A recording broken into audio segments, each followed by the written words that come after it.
Okay, two-part forms. As you can see with the ream, there is arrows on one edge. That edge needs to be facing up in the machine so that you're printing on the side that's facing up. And then you also want to make sure that that side is the side that gets glued. So if I take this ream, or at least a part of it, and put it in the bypass tray, there's the arrows. Needs to be facing towards the top. So there's the arrows. And then the arrow needs to be pointing up because that's the side the ink goes on.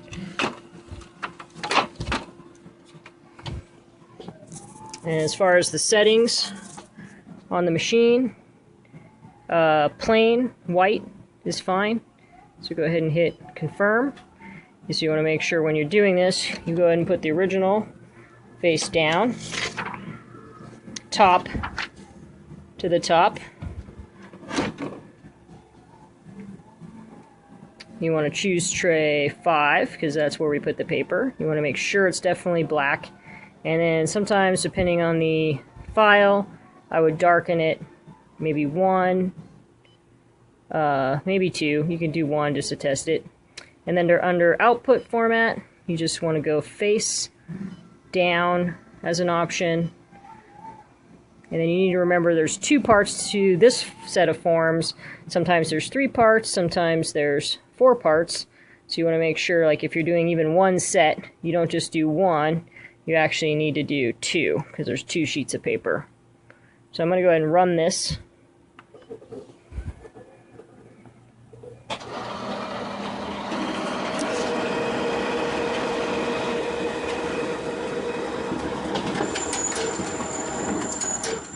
So what happens is they come face down, so when you do a bunch of them, you got the white and the yellow. Otherwise, if you didn't do face down, then the white would come out like this, and then the yellow would come out like this, and then you'd have to collate them all, and it would be a hassle.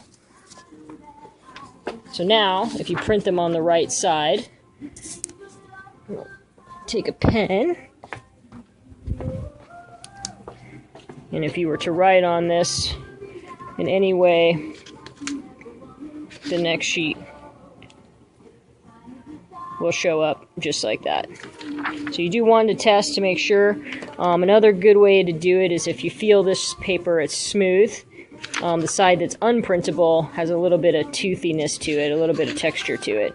So that's another way to tell. But if you just follow the arrows, everything will be fine. Just remember that the multi-part forms are charged by the set.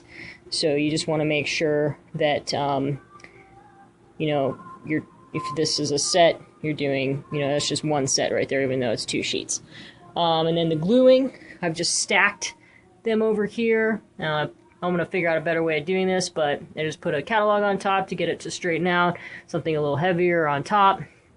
This is the glue, this is the brush, and I just glued a very light amount on this edge where the arrow side is. Just a very light amount, but enough to cover it. Just let it sit about 15-20 minutes, and then I'll show you. You'll be able to fan it apart. The other thing you want to do is, we can keep using this brush over and over again if you just take warm water and glue and wash it in the sink right away, and then just dry it off really good. We'll leave it here until it's nice and dry before we put it back in the plastic, and we're all set. And I'll show you guys how this is going to turn out. It's going to turn out really good. It's really neat. So that's the end of training 1.